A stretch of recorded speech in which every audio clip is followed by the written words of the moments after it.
Hi, I'm Dave Price, and today we've got back on the show Phil Turtle from Landlord and Licensing Defence. Phil, how are you doing, sir? Good morning. Very well indeed. Thanks. Nice to see you again. Oh, good to see you as well. So, what I wanted to do is actually just jump straight into it this morning, actually, because your role is you're the Director of Compliance Services at Landlord Licensing and Defence. And your team, you survey hundreds of properties literally every year. Would I be right in thinking you see a few stories in those? Oh, you see, horror story after horror story, Dave. I would say that probably 95% of the properties we inspect have got criminally prosecutable health and safety risks going on. It's quite scary. Well, criminally. Yeah, most things to do with housing are criminal offences. It's landlords don't really realise how much they're up against the criminal law. Right. But how often do you actually see landlords being convicted in court, though? In court, not that often. Although recently there have been some cases brought by fire brigades against landlords, leading to not only criminal prosecutions, but actually custodial or what do you call it? Custodial, where they hold it back for a while. Can't think of the word now. What, financial? Uh, suspended sentences. Oh dear.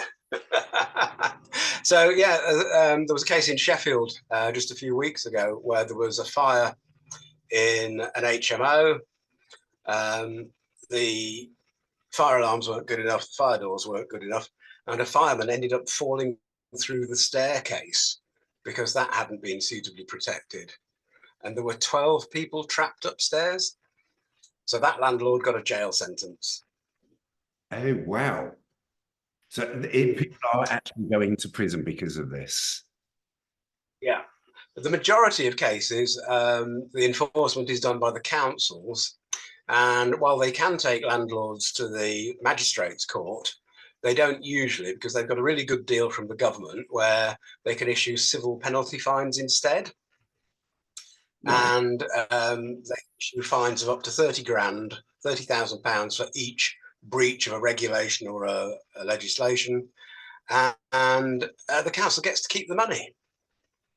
So they're highly incentivized to prosecute landlords that way. Right. So the councils are actually going for it from the revenue side of things. Very much so, very much, yeah. And you know, when you get to set the rules, you're the housing police, the housing judge and jury, and you get to keep the fines. You can imagine where that leads. You put it like that, it does make you wonder, yes. And did you say £30,000 for each incident? Yeah, absolutely. So each item of a breach of license conditions or a breach of management regulations or 101 different things, each one of those, they can fine you up to £30,000.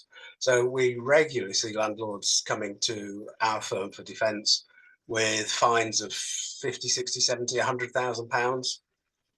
Whoa. So yeah, it's really vicious. When the council decides that they're after you, my God, are they after you? And very often it's on the back of a landlord's failure to get a license, whether that's an HMO license or a selective license for every property, every rental property. Councils consider that almost next to murder. It's certainly considered as tax evasion, and they come down so heavily it's not true. Right. So most of this is regarding licensing both HMOs and selective. That tends to be the driver because they can maximize their revenue that way. They get 15, 16, £20,000 fine for not having a license. And then landlords that haven't licensed their properties are almost by definition the ones that haven't obeyed the regulations. So the council knows they're going to get them on a whole load of other health and safety things. So it's a bit of a money, was it a money tree?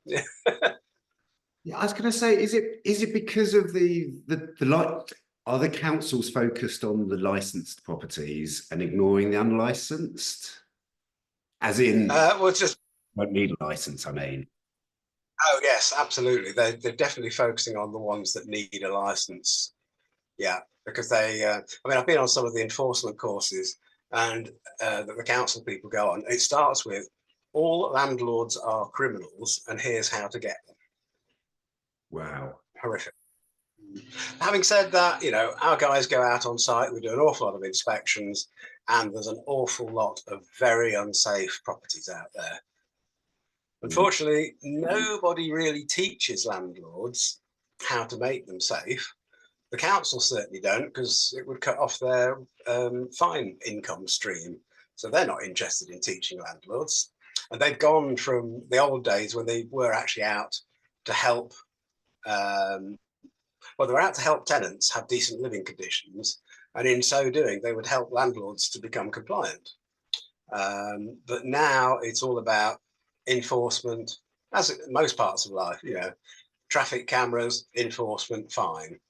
Bus lane cameras, enforcement, fine. You go into the bus lane to get out of the way of an ambulance, tough, fine. You know, and housing's gone the same way. It's all about enforcement, enforcement, fines, fines, fines. And then the sort of final trick the councils have when they find the landlord as much as they can, particularly if you have like a portfolio landlord with a few properties, they'll fine him on every property but one. The last property, they'll take him or her to the courts and get a criminal conviction, and then they can declare the landlord not fit and proper and ban them from having licenses at all, ban them from operating properties at all, and close their business down. After they just find them for all of those properties as well. Wow. Oh yeah, they go for the money first. Yeah. Ugh. Just leaves such a nasty taste, doesn't it? It does, but I mean, all of this says to landlords, for goodness sake, you have got to get your properties squeaky clean compliant with all this stuff, because otherwise the council's going to take you to the cleaners. But basically, it's a land grab. You're taking large parts of the value of property off landlords and into the council's coffers. Oof. Oh, before we go into that, actually, and because I wanted to delve into some of the horror stories you see as well. But what are the laws and regulations that landlords fall foul of on the housing, the health and safety aspects, particularly? Yeah, well, there's something like 160, 170 pieces of legislation that apply to landlords, and at the last count, over 400 regulations. So it's an absolute minefield. But the main ones, Dave, are the Housing Act 2004. Now, it says 2004. It's been around since then, but it's been amended and amended and amended. So that's particularly for licensing, breaches of license conditions, not having a license, the Housing Health and Safety Rating System, which is a method for assessing how good or bad a property is, which is a tool that my team use, the same as the councils. The HMO management regulations, which councils actually use to cover all sorts of health and safety issues, because it's easier than using the HHSRS, and they can just send a fine out in the post, in effect, like a parking ticket. Then, and that just to point out, that HMO management regulations applies to every shared house of 3 people or more. So you've got what you thought was a buy-to-let, but you've got a couple and their friend in it. That's 3 people from 2 households. That is an HMO, whether you like it or not. And the HMO management regulations apply. So you've got to do all sorts of special fire and safety stuff that you don't have to in a normal buy-to-let. Landlords don't think they have to do that, but 3 people, you have to do it all. So even if someone's got a 2-bedroom flat and just rent it to a couple, Yeah. And that's suddenly an HMO. Yeah, in fact, if you rent it to a couple and their friend moves in because he's split up with his girlfriend, they have created an HMO and you, the landlord, are liable. So you've got to be incredibly careful who's in your property. Even if you haven't been made aware that they're friends moved in, the landlord is still liable. It's the British law, ignorance is no defence. I mean, we can, yeah, and will, at Landlords Defence, we do defend landlords in that situation with much better results than if we hadn't been involved. But usually it's a minimisation of the fine because they are strictly liable of the crime.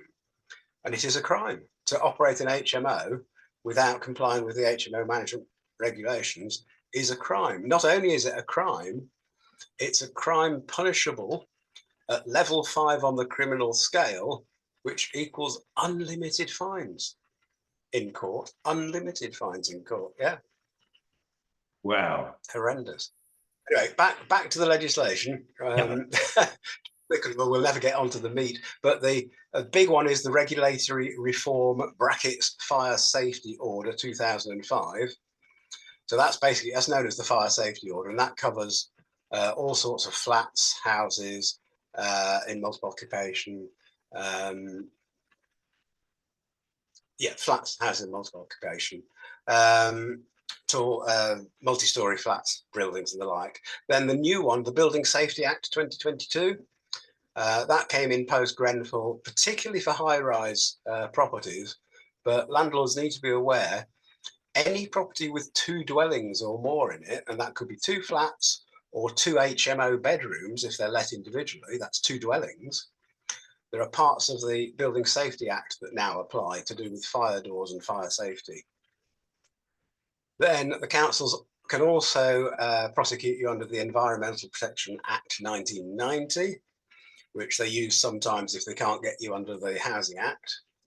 And the Electrical Safety Standards in the Private Rented Sector Regulations 2020, that's basically your 5-yearly EICR.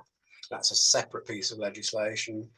And then there's MEES, MEES, which is all about EPCs needing to be level D or above before you can rent. So those are the main ones that landlords trip over and get prosecuted or fined under. Wow, that is a scary list. God. Okay, so let's get into the things your team find on site and what boards can actually do to avoid getting prosecuted and fined. And you mentioned fire a couple of times earlier, but I know that's such a huge subject in itself. If we probably actually save that for next time, we can probably just do a section on the fire side of stuff. So I wanted to start with the Housing Health and Safety Rating System and their hazard number 1, which is damp and mould. Yeah, that's a big issue in rental properties. We find mould in all sorts of places, and that's usually black mould. And you'll have seen that, I'm sure. Sometimes in bathrooms, particularly on the grout between the tiles, or on the silicone around the edge of the bath or the shower tray. And then you'll get black patches on the ceilings or near the windows. And that's due to condensation, lack of enough ventilation, lack of enough heat. The black mold gives off little spores, billions of them. You'll find damp and mold in kitchens, same sort of thing. There's lots of steam in the kitchen. If you haven't got an extract fan that works, then you're liable to get a build-up. Again, condensation on cold walls, cold ceilings, and then the mold moves in and starts to grow on the damp patches.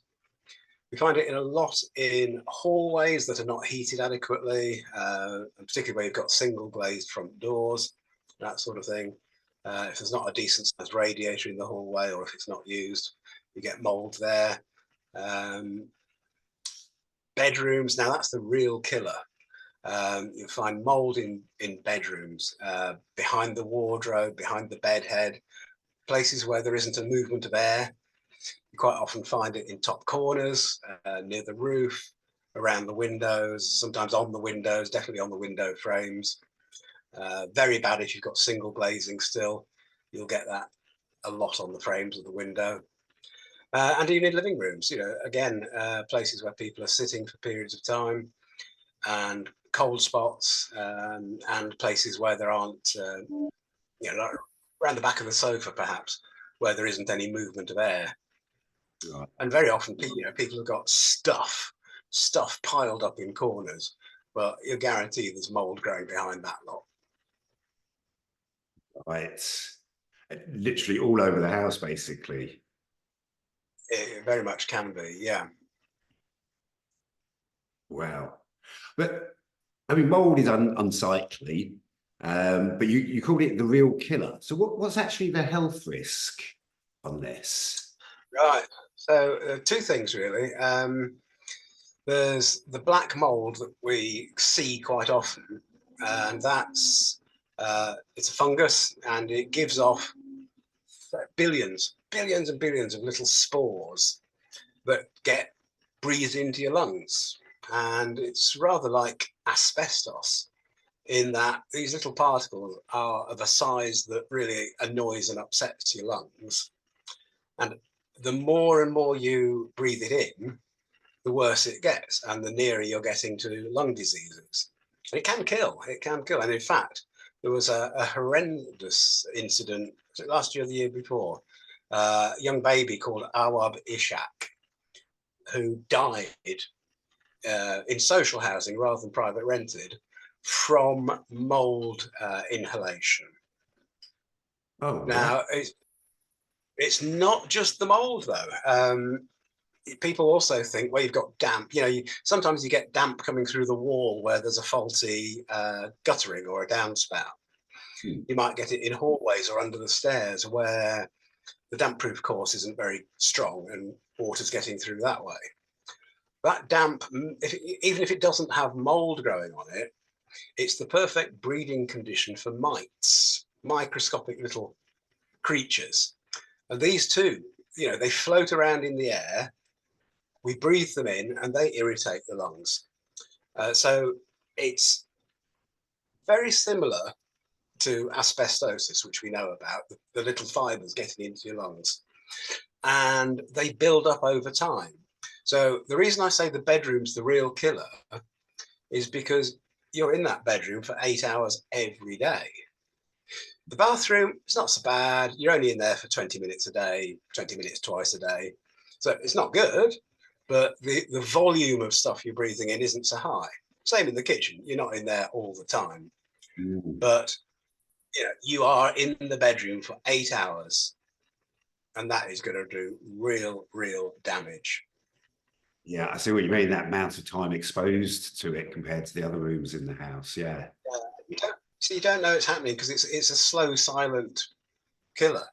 It builds up and it builds up, and later in life, 20 years later, you could be getting lung problems, and they can kill you. In the case of a tiny infant, it's going to be an awful lot quicker. And I've been to properties where I went to one a couple of years ago.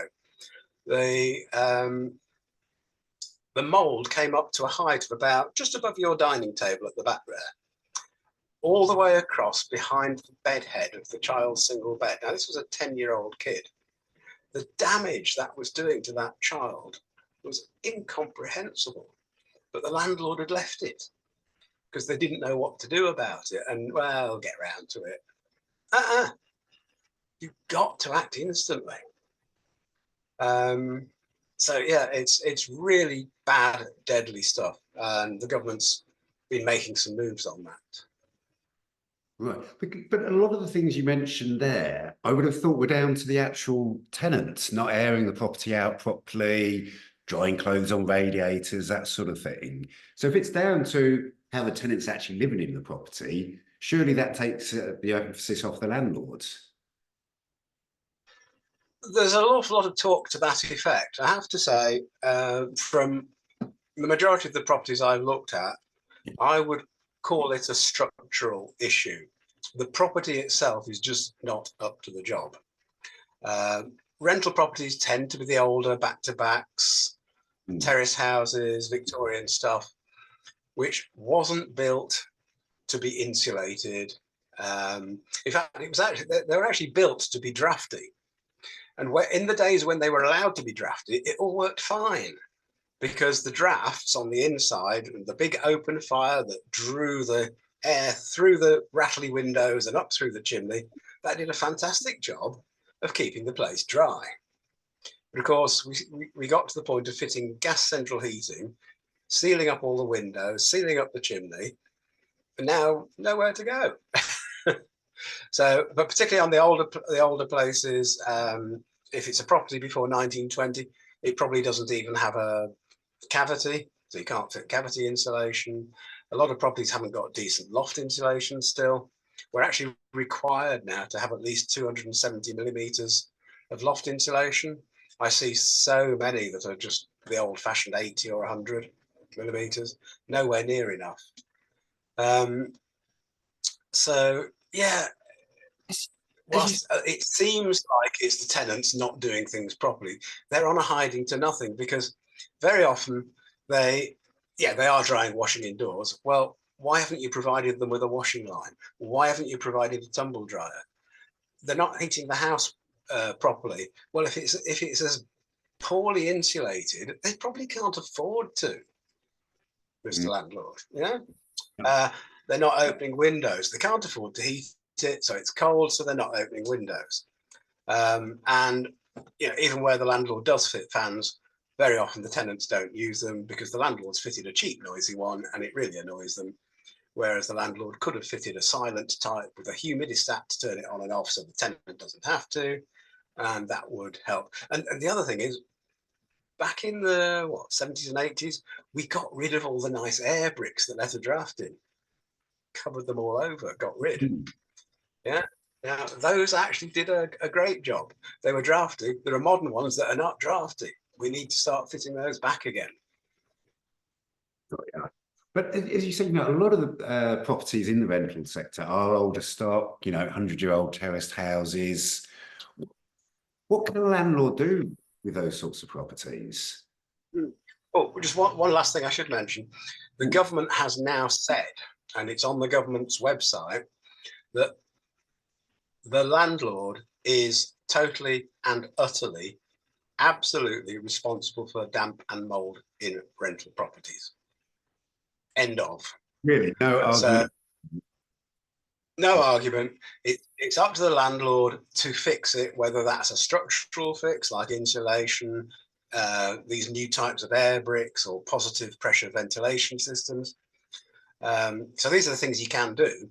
There are relative.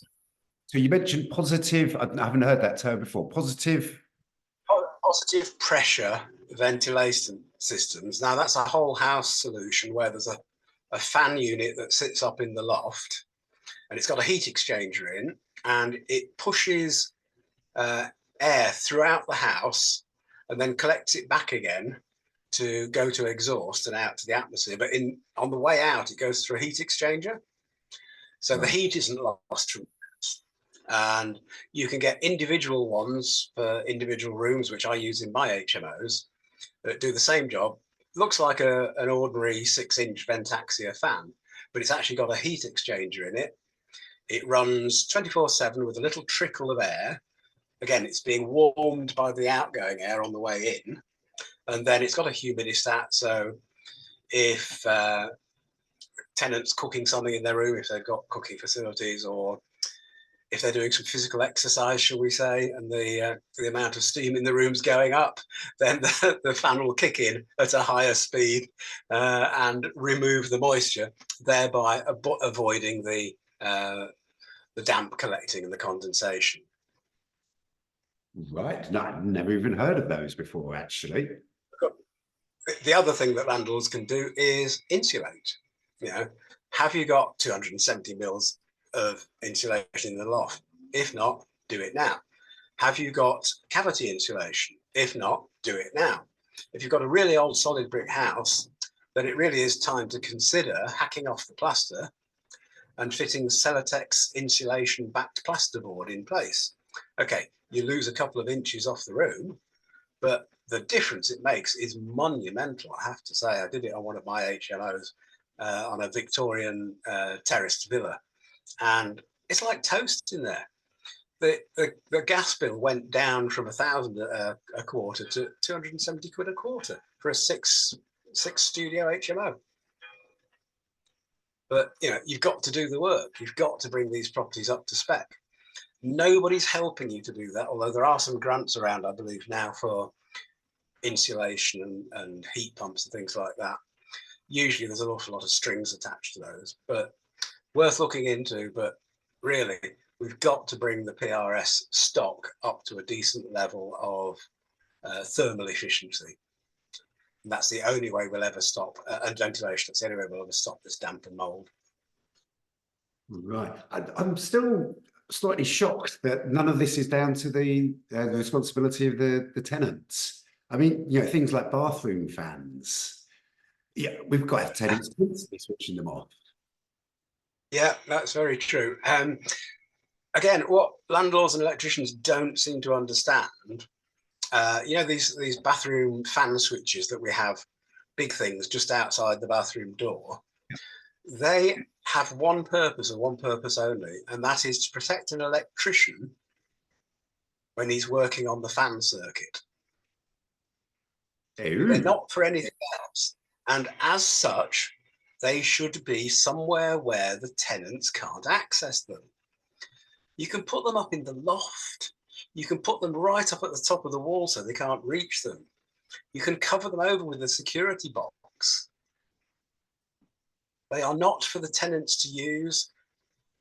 They're purely an electrical safety item because of because these fans have to run on for 20 minutes after you switch them off to clear all the steam out.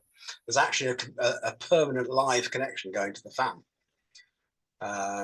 So it's never actually turned fully off, and except for this big isolator switch outside. But yeah, it could be that. It could be, you can have ones on the ceiling and you just cut the string off. So there's only 2 inches of string left. So you've got to get on a pair of steps to turn it off. I see what you mean. Yeah, it is all down to the landlord rather than. And of course, you've also got to persuade the tenants not to do it. The reason they do it usually is not because of the fan, it's because they've got a noisy fan and it drives them bonkers because landlords put the cheapest fan in. Don't do it. Buy a decent silent type. There's some that you can hardly tell they're running. And that's the type to fit. Also, don't connect it to the light switch. In the daytime, when the sun's streaming through the windows, who's going to turn the light on? The fan's not going to come on. Pay a bit more, get the humidistat version that turns itself on and off. Then there's nothing for the tenants to think about. If it's quiet enough, it'll just get on and do its job.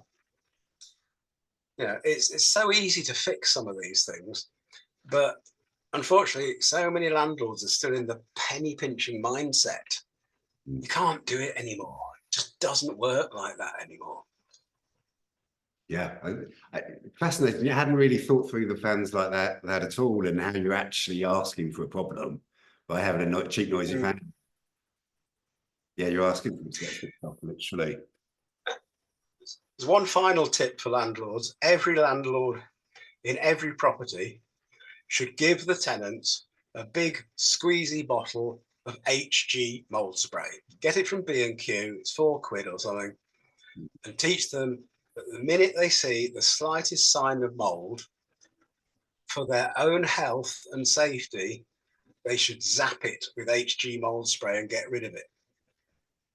That'll get rid of an awful lot of the problem. Yeah? Day one, just give the tenants some mold cleaner. Yeah, and teach them how to use it. But yeah, absolutely. Funny enough, in terms of it being the landlord's responsibility, that doesn't mean the tenant has no responsibility, but it now means it's up to the landlord to coach, teach, and oversee. But the landlord's got no comeback on them if they don't do those things. He's got to make it all work because, kids will die. People will get lung disease. It's the worst of the HHSRS hazards. Right. Yeah, I must admit, I looked upon it much more just as a superficial thing. It looked horrible rather than the actual physical dangers of it. And God, yeah, a child. It's a silent, but thousands of people in rental properties are getting lung problems that's linked back to having been in damp and mouldy properties maybe years ago. See what you mean. It's horrendous. Ugh. Let's move on from the damp side of things, because one of the other things under the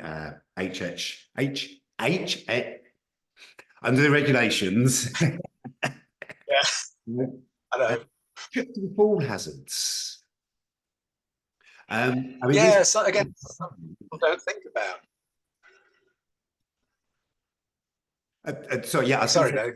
They seem to figure quite highly in the regulations. They do. There's quite a lot of the HHSRS, that snappy titled guidance. Let's start with stairs and steps, shall we? So stairs, right, in terms of these, you need to think about Granny. Now, Granny might not live at the property. It might be an HMO. Everybody's there is between 20 and 45. But Granny might come to visit. And the one occasion she does, if there's anything to make her trip on the stairs or the steps outside, and there isn't a decent solid banister for her to grab hold of as she falls, Granny's going to do head over heels right down the stairs and break a hip. And older people tend to quite often sadly die from broken hips after a while. A broken hip quite often leads to a lifespan of only a year or less. Horrible. So you've got to make sure that the stairs and the outside steps up to the house, steps back into the garden, they're even, so that the going, as they call it, on the steps is the same on each step, that the rise is the same, because uneven steps, they lead to trips. Overly steep stairs, you might need to have 2 banisters for safety. Banisters, you see an awful lot of 1970s property with plank style banisters, and plank style, we call them balustrades, which is the side bit, the bit between the banister and the stairs, or the bit at the top on the landing. Now those plank style things, for Granny, they're not very easy to grab hold of because they're not round. You need something a round profile to grab hold of and steady yourself. Particularly, Granny's getting on for 20 stone and needs something really solid to get hold of. But also little kids will treat those plank style things that everybody thought was a great design in the 70s as a climbing frame. And if they're doing that on the landing, it's a long drop. Yeah. So everywhere we see those now, we're having to say to landlords, either they've got to go, or you've got to cover them up with something like plyboard on the climbing side, so the stairs side and the landing side, so that the kids can't use them for climbing. And again, might be an HMO where there aren't any kids. Sister comes to visit and brings the kids. And that's where the problem lies. It's not every day, but when you've got kids in a new place, they're going to explore, they're going to climb, they're going to fall. And that's how HHSRS treats these things. Who is the group of people most at risk from that particular hazard? In gardens, you often find what we call falls between levels. So you might have a terraced garden with a step up from one bit of garden to the next of about, I don't know, half a metre, without any sort of balustrade or guardrail. Again, somebody trips near that, they're going to go over and they're going to have a nasty fall. Lots of bruises, possibly something broken. So, so even your back garden, if there's a couple of steps down to a different level in the garden, you actually need to have a handrail. Yeah. Oh wow! If there's a possibility of somebody falling, if they lose their footing You know, it's not that you need it every day to get up and down 2 steps. What you've got to think about is, what if somebody trips or loses their footing? Ooh. What are they going to grab hold of to stop them having a bad fall and breaking something? Yeah, Yeah. it just never really occurred to me outside of the property. Uh, Inside, this is why we yeah. see so much of this in properties, because landlords don't think of things this way. Now, there's another thing, well, sort of falls between levels inside. Imagine that you've got a window with a very low sill below 800 millimeters. And this is a ground floor, it's your dining room or something. And you happen to be near that when you fall, or maybe you were a bit drunk, or maybe you're a kid climbing and you fall out of the ground floor window. It's not so bad, is it? You get a bruise. Probably won't break anything from that height. Yeah, you might. If you're granny, you might break something, but okay. Now imagine that very same window situation on the 4th floor. A low sill, an open window, and you trip. Yeah. That's not going to end well, okay? So it's mandatory now that on all windows with sills below, I think it's 1100 millimeters. Yeah, Okay. so that's quite high. That's up here somewhere. Yeah, that's something that if you trip against it, you can't fall out. But 2nd floor upwards must have restrictors that stop the window from opening more than 100 millimeters. Right. Okay, Yeah. that's to catch you if you're drunk, if you're a climbing kid, if you stumble. Now, it's not to say that you can't open the windows further, because the type we recommend, it has a pin and a hook like that. Mhm. Okay, it just goes on the side of the window. They're about £3.50 from Screwfix. So there's no excuse not to fit them. And you can overcome them deliberately. So to do that, you have to pull the window towards you, stick your finger up there, and then you can open it fully. That's a deliberate act. Yeah. So we're not trying to stop tenants being able to open the window if they want to. We're just doing the safe thing of making sure that it can't accidentally open and let them drop 2, 3, 4, 5 stories onto the concrete below, or sometimes spiked railings. Ooh. Yeah. Strangely, whilst restrictors aren't needed on, well, not legally required on the 1st floor, why wouldn't you fit them at £3.50 a time for the same reason if the cell is below 1100 millimeters? And even on the ground floor, not for trips, but for security. If you're sleeping on the ground floor and you want your window open in the middle of summer, I seem to remember a few years ago we did have heat in the summer. Yeah, exactly. So you want to be able to safely have your window open. These same restrictors do the job of stopping somebody getting in from outside on the ground floor. Yeah. So it's a good security measure as well. Yes. Got ya. And there's more. There's more. So there's also, yeah, again, and this is really things that people would never notice, but it's called falls on the level. And that's uneven floorboards, if they're sticking up more than a few millimeters, that you could trip on. Changes, you get on landings, you get a half height step between one bit of the landing and the next. Mm. Very often, carpets are of such a pattern that coming from the higher level to the lower level, you don't see it. Mm. Then you sometimes get again in older properties, you open a door and it is actually on a step. You open the door and you take a step and suddenly you're falling. That's happened to me so many times in properties that we've inspected. And yeah, it's yeah, all right. If you're living in the place permanently, you're less likely to have that problem. But again, we've got to think about visitors, about granny or the kids, So there's an awful lot there. And, if the council's on the warpath, what tends to happen, they get a complaint about one thing. They will come and inspect your house for all 29 hazards on the HHSRS list. And they know that once they've had a complaint about one thing, they're going to find a ton of other stuff. And each one of those can get a fine. Ugh, yeah. You know, you don't want ever, ever, ever the excuse for the council to come through the door of your rental property. Never get, you know, if you haven't called the council, they are not there for your benefit. It's a bit like the police. If you police, they come to the door, they are not there to help you. They're there to get you. And it's exactly the same. The council is now the housing police, and they are out to get you.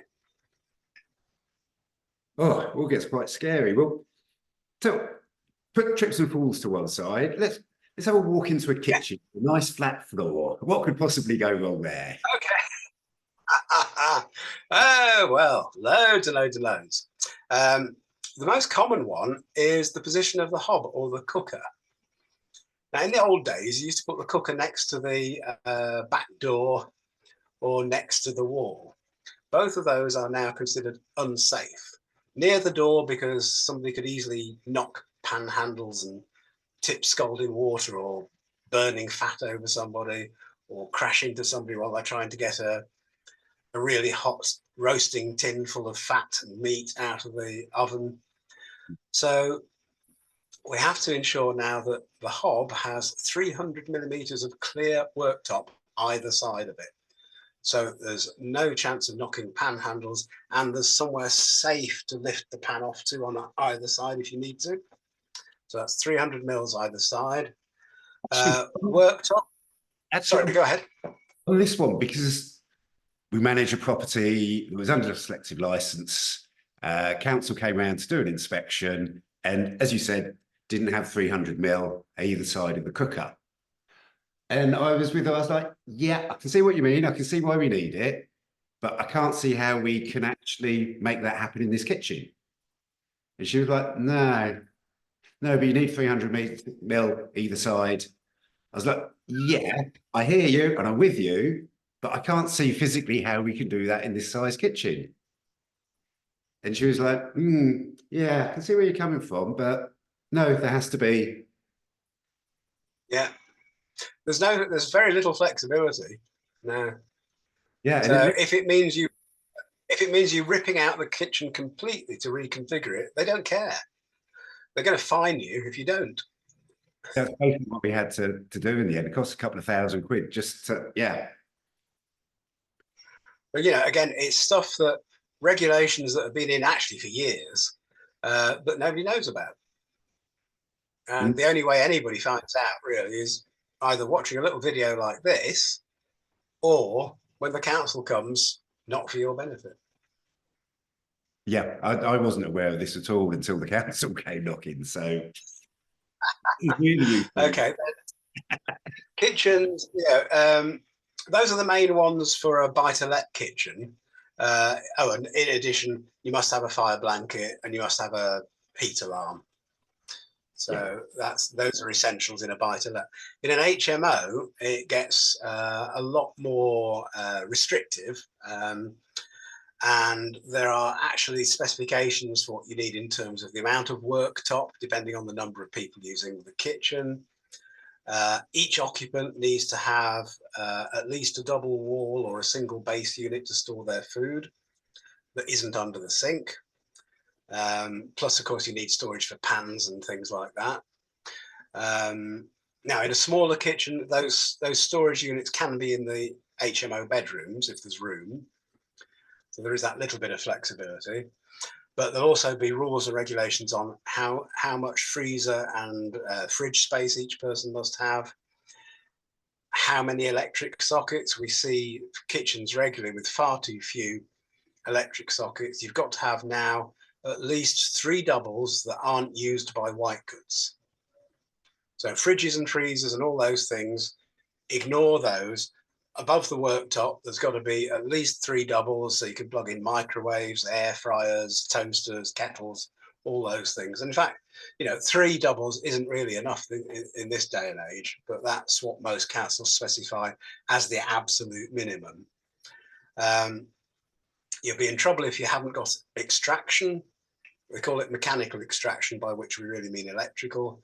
So that is either a cooker hood, which is vented to the outside. One that's vented internally doesn't count.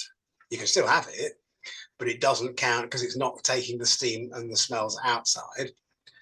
So you either have a vented cooker hood or a 150 millimeter extract fan if it's close to the cooker, or if it's the other side of the room, it needs to be a 220 9-inch fan, biggie. Again, for goodness sake, buy the silent types, buy humidistat types. Yes, they're a bit more expensive, but they switch themselves on and off as needed. You know, you don't have to, how shall I say this, rely on dozy tenants remembering to turn them on. Yep, that makes sense. Very often we see kitchens where there's only one sink, which isn't enough for 5 people. It's got to be at least 1.5, maybe 2, with a double drainer. Again, for HMOs, all of this is listed out in the council's HMO standards. What else do we need? Oh yeah, often there's not a drainer or a tiny drainer. That's not allowed. And the location of the kitchen can get you into big trouble these days, because councils almost to a man demand that the kitchen is not more than 1 floor distant from any of the bedrooms, which means that in a 3-story house conversion, it needs to be on the 1st floor. And that's to do with the safety of the kitchen. That's to do with the safety of carrying stuff back to your bedroom to eat. So the kitchen has to be within 1 floor of all the bedrooms, yeah. Right. So as you said, a 3-story house with a kitchen on the ground floor, that wouldn't actually work. No.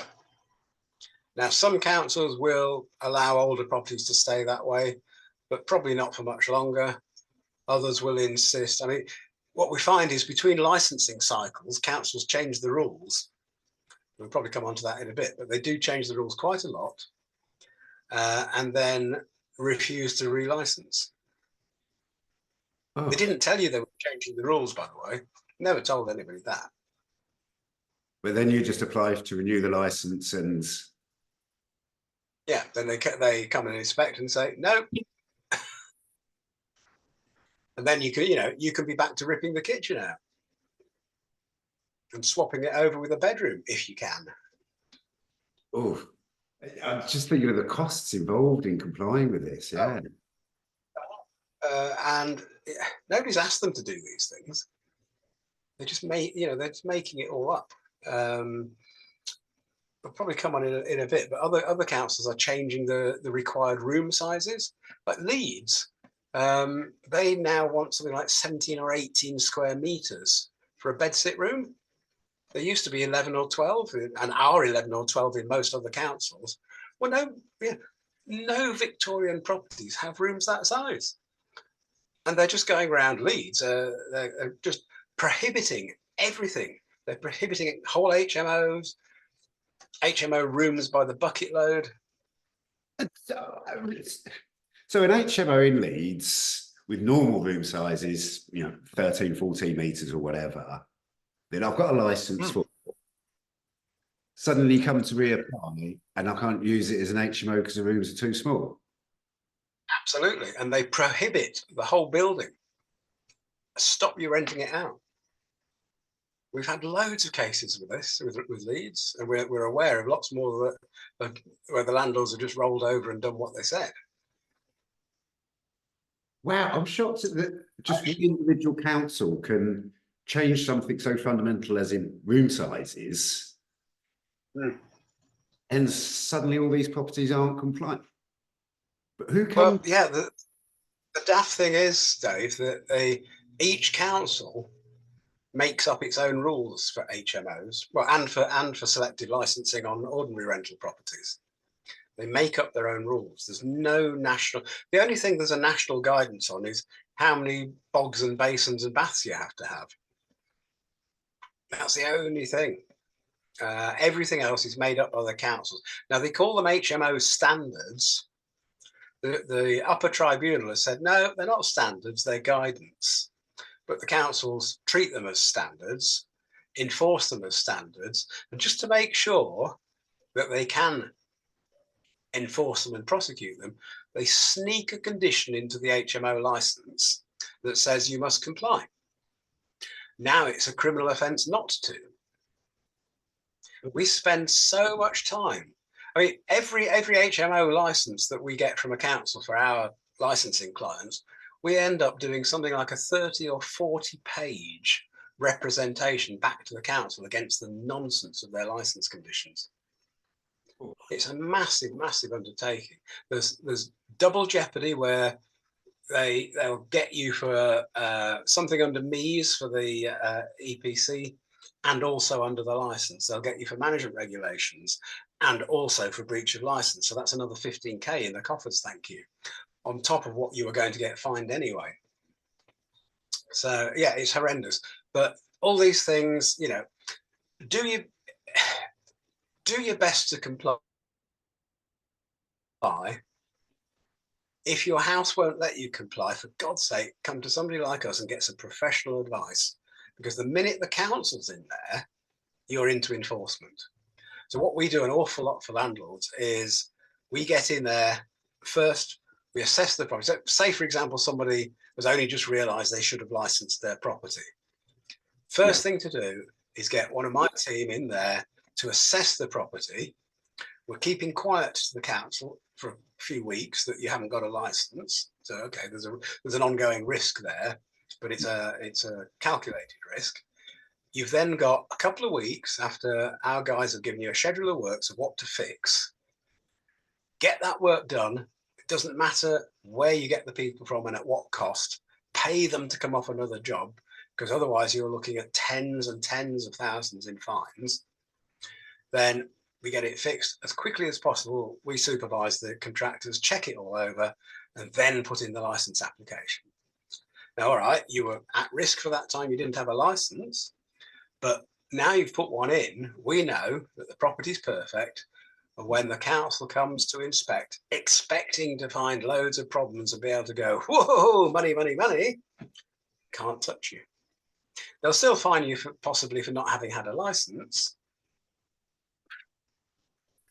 Yeah, but because the property is perfect, that has to be right down at the bottom of their matrix of fines. So, but it requires you to get somebody in there that knows what they're assessing, knows what they're looking for, and get it fixed the day before yesterday, you know? Yeah. I was going to say, with all these regulations, there's so many people aren't going to be up to speed with them. Yeah, which is why you need the experts like yourselves to come in. It is. I mean, we're sort of an MOT service, really.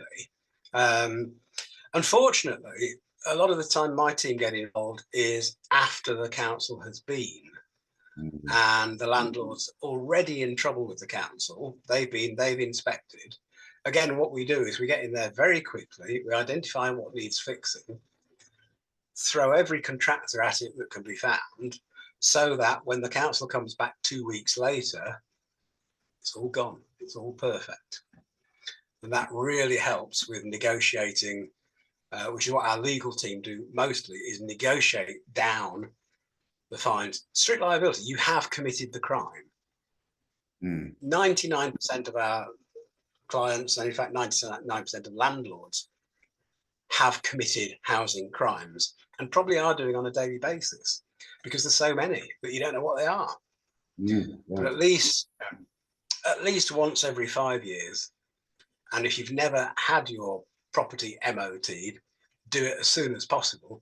Get a professional in that knows what they're doing, that will probably be even more critical than the council to be on the safe side, and then we'll tell you what he's doing and how to do it before the council gets a sniff. Yeah, it's a bit like you're a bit worried about your tyres. You pop into Quick Fit and you say, can you check the tyres? Oh yeah, you've got a bald one there. Okay, get it fixed. Now the cop's not going to get you when he stops you for speeding for a tyre as well. Same process. The sad thing is, I think, that it's not mandatory, because if property MOTs were mandatory, all this lot would go away. you'd have to have an MOT every couple of years. And all right, I suppose you could have an MOT and not fix stuff, but how stupid could you get? Mm. But yeah, no government's been brave enough to mandate that yet. That's an interesting concept, isn't it? Are they doing it in a certain way with the licensing though? Licensing has very little effect. Oh, the other thing that they've learned, you see, the councils with licensing, when it was first introduced, the deal was you applied for a license, the council came, did an inspection, told you what needed fixing and gave you a time frame to do it, and then would come back in that time frame and check you'd done it. Okay? There was no money in them for that. There's none of the Yeah. fun. Yeah. So what they do now is they give you the license, they make you sign a declaration that it's compliant, and you don't know you signed it. It's just a little tick box on the web application page that you can't move on without ticking. Now you've committed perjury, you've made false statements, and when they do come to inspect it after a year or so, they know they're going to find a bucket load of breaches of regulations and license conditions, every single one of which they can fine you for. Mm. It's not a good time to be a landlord. It's not after we talking about this, and I must admit we probably about run out of time now. And I know. I know we didn't touch on fire at all, but what other bits and pieces have we not covered here? Oh Lord, there's a whole host. Let me think. We've got excess cold, excess heat, asbestos, although we've touched on the effects of that, biocides, carbon monoxide, lead, radiation. Would you believe radiation? Gas and explosion risks, solvents and volatile compounds, overcrowding, security, lighting, noise, hygiene and food safety, we've touched on slightly, water supply. Oh, we didn't even talk about falls to do with baths and showers, electrical hazards, things are called collision and entrapment, where you bash your head on things, position and operability of amenities, and finally structural matters, what we call falling elements. Oh, falling elements, sorry.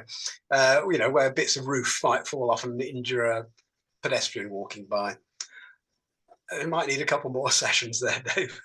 It sounds as though we need quite a few more sessions actually to cover those. Oh, but no, Phil, it's been brilliant having you on here today, and scary but really enlightening talking to you about this. Really, very often when I do presentations, people say, "Can you not talk about something less scary?" And I'm sorry, no. Landlords, you've got to know this stuff because you are at so much peril. The risks in landlording now, financial risks, are so high.